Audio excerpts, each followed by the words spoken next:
നല്ല ഏത്തപ്പഴവും പാലും മുട്ടയൊക്കെ ചേർത്തിട്ടാണ് കായ്പോള ഉണ്ടാക്കുന്നത്. അപ്പോൾ ഇന്നത്തെ വീഡിയോയിൽ കായ്പോള എങ്ങനെയാണ് ഉണ്ടാക്കുന്നത് നമുക്ക് കാണാം. ഞാൻ Mahima Simon. Welcome to Mahima's cooking class.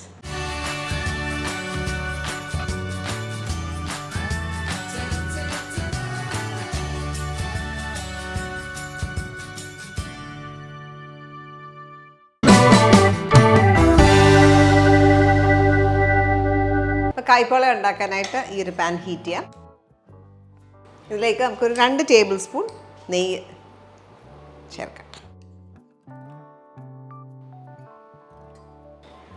ഇതിലേക്ക് നമുക്ക് കുറച്ച് നട്ട്സ് ചൂടാക്കാം. ഏകദേശം ഒരു 2 ടേബിൾ സ്പൂൺ നട്ട്സ് ഉണ്ട്. അപ്പം നമ്മുടെ ഇഷ്ടത്തിനനുസരിച്ച് കൂട്ടുകയോ കുറയ്ക്കുകയൊക്കെ ചെയ്യാം. ഗോൾഡൻ ബ്രൗൺ കളറായി തുടങ്ങുമ്പോൾ ഇതിലേക്ക് കുറച്ച് റൈസിൻസ് ചേർക്കാം, മുന്തിരിക്ക. അതും സെയിം ക്വാണ്ടിറ്റിയാണ്, 2 ടേബിൾ സ്പൂൺ.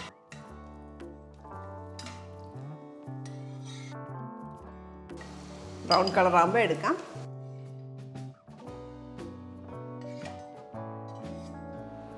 അപ്പോൾ ഈ സെയിം നെയ്യിലേക്ക് തന്നെ നമുക്കിനിയും ഏത്തയ്ക്ക ഇതേപോലെ ഓരോ ഏത്തയ്ക്കയും നമ്മൾ 4ആയിട്ട് കീറിയ ശേഷം സ്ലൈസ് ചെയ്തേക്കുന്നതാണ്.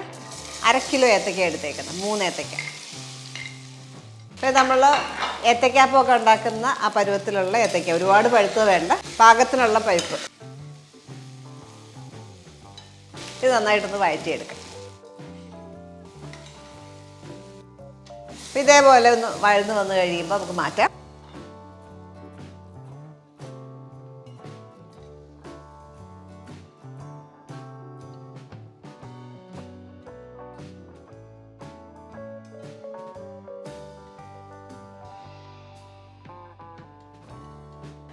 അടുത്തായിട്ട് നമുക്ക് മുട്ടയുടെ ഒരു മിക്സർ പ്രിപ്പയർ ചെയ്യാനായിട്ട് 3 or 4 മുട്ട ഉപയോഗിക്കാം.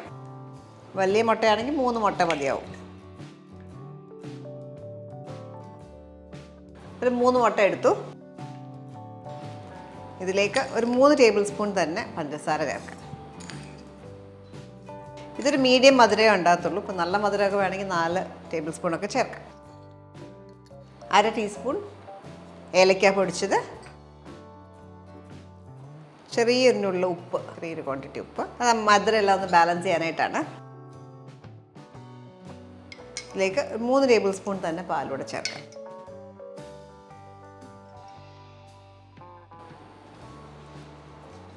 ഇതെല്ലാം കൂടെ ഒന്ന് ബ്ലെൻഡ് ചെയ്തെടുക്കാം. അപ്പോൾ നമ്മൾ മിക്സിയിൽ അടിക്കണം എന്നില്ല, നമുക്ക് വയബസ്ക് ഉപയോഗിച്ച് നന്നായിട്ടൊന്ന് മിക്സ് ചെയ്താലും മതി.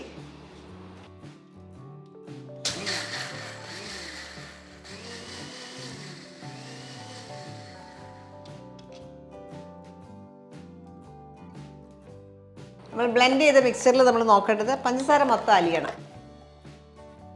ഇനി നമുക്ക് ഇതിനകത്തേക്ക് മുട്ടയുടെ മണം വരാണ്ടിരിക്കാനായിട്ടാണ് ഞാൻ കുറച്ച് വാനില എസൻസ് കൂടെ ചേർക്കുക, ഒരു 1/4 ടീസ്പൂൺ. ട്രഡീഷണലി വാനില എസൻസ് ചേർക്കാറില്ല, ഏലക്കപ്പൊടിയുടെ ഒരു ഫ്ലേവർ മാത്രമേ ഉണ്ടാകത്തുള്ളൂ.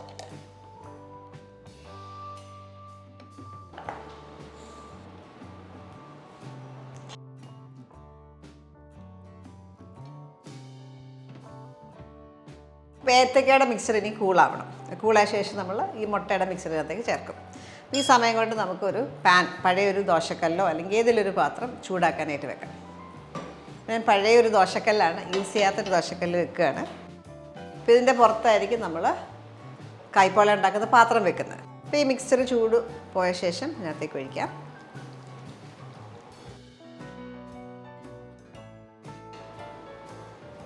അപ്പോൾ കായ്പോള ഉണ്ടാക്കുന്നത് ഈ ഒരു സോസ് പാനിലാണ്. ഇതിലേക്ക് കുറച്ച് നെയ്യ് ബ്രഷ് ചെയ്ത് കൊടുക്കാം.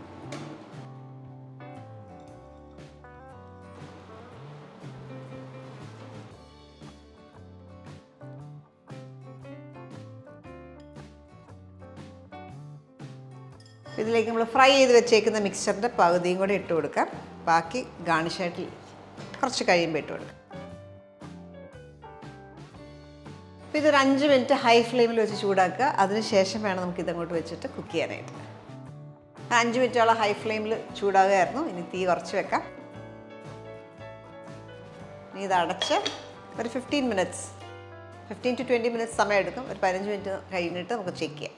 അപ്പോൾ നമ്മൾ ചെറിയ ഫ്ലെയിമിൽ ഒരു 20 മിനിറ്റ്സോളം കുക്ക് ചെയ്തു. ഓൾമോസ്റ്റ് സെറ്റായി. അപ്പോൾ നമുക്കിനി അതിൻ്റെ മേലെ റിസർവ് ചെയ്ത് വെച്ചേക്കുന്ന നട്ട്സും റൈസിൻസും ഒക്കെ വെച്ച് ഗാർണിഷ് ചെയ്യാം. മേലെ നോക്കിയാൽ സെറ്റ് ആവാത്ത പോലെ ഉണ്ട്, പക്ഷേ സൈഡ്സൊക്കെ സെറ്റാണ്. ഒരു 5 മിനിറ്റും കൂടെ കുക്ക് ചെയ്യാം, അതിനുശേഷം ടേൺ ചെയ്യാം.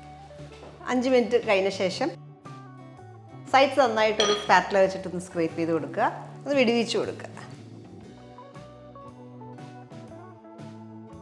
ഇതിങ്ങനെ തന്നെ സെർവ് ചെയ്യാൻ നല്ലതാണ്. അപ്പോൾ നമുക്ക് ചെറിയൊരു ബ്രൗണിങ് കിട്ടാനായിട്ട് ഞാനൊരു പാനിലേക്ക് മറിച്ചിടുക.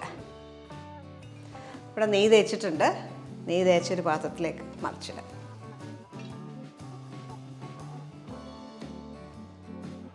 ഈ സൈഡ് ഒന്ന് ചെറുതായിട്ട് ചൂടാക്കി എടുക്കാം. നല്ല പെർഫെക്റ്റായിട്ട് കിട്ടി.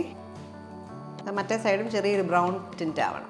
പക്ഷേ 2-3 മിനിറ്റ് കുക്ക് ചെയ്തു ലോ ഫ്ലെയിമിൽ. ഇനി നമുക്ക് സെർവിങ് പാത്രത്തിലേക്ക് തന്നെ മാറ്റാം.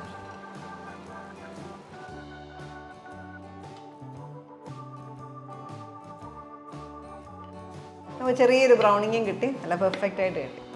അപ്പോൾ ഇതൊരു 5 പേർക്കൊക്കെ സെർവ് ചെയ്യാൻ പറ്റിയൊരു ക്വാണ്ടിറ്റിയാണ് നമ്മൾ ഇന്ന് ഉണ്ടാക്കിയിരിക്കുന്നത്. ഇത് സ്ലൈസ് ചെയ്ത് കാണിക്കാം. അപ്പോൾ കുറച്ചും കൂടെ ബ്രൗണിങ് ആവണമെങ്കിൽ അങ്ങനെ എടുക്കാം, ചിലർ ഒട്ടും ബ്രൗൺ ആവാതെ എടുക്കും, അങ്ങനെ വേണമെങ്കിലും ചെയ്യാം. അപ്പോൾ ഇതിന് പകരം നമ്മൾ തവയെ വെച്ച് കുക്ക് ചെയ്യുന്നതിന് പകരം അവനിൽ വെച്ചിട്ട് 180 ഡിഗ്രിയിൽ പ്രീഹീറ്റ് ചെയ്ത് അവനിൽ വെച്ച് 20-25 മിനിറ്റ്സ് കുക്ക് ചെയ്ത് ബേക്ക് ചെയ്തിട്ട് വേണമെങ്കിൽ നമുക്ക് കായ്പോള ഉണ്ടാക്കിയെടുക്കാം.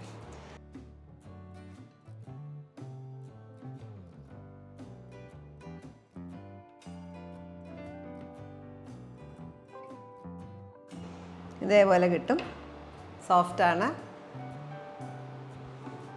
ഇഫ്താർ സ്പെഷ്യലായിട്ടോ അല്ലെങ്കിൽ 4 മണി പലഹാരമായിട്ടോ ഒക്കെ നിങ്ങൾക്ക് ഉണ്ടാക്കാൻ നല്ലൊരു ഓപ്ഷനാണ് കായ്പോള. അപ്പോൾ ഈ ഒരു റെസിപ്പി നിങ്ങൾ ട്രൈ ചെയ്ത് നോക്കിയിട്ട് നിങ്ങളുടെ ഫീഡ്ബാക്ക് അറിയിക്കുക. Thank you for watching Mahima's cooking class.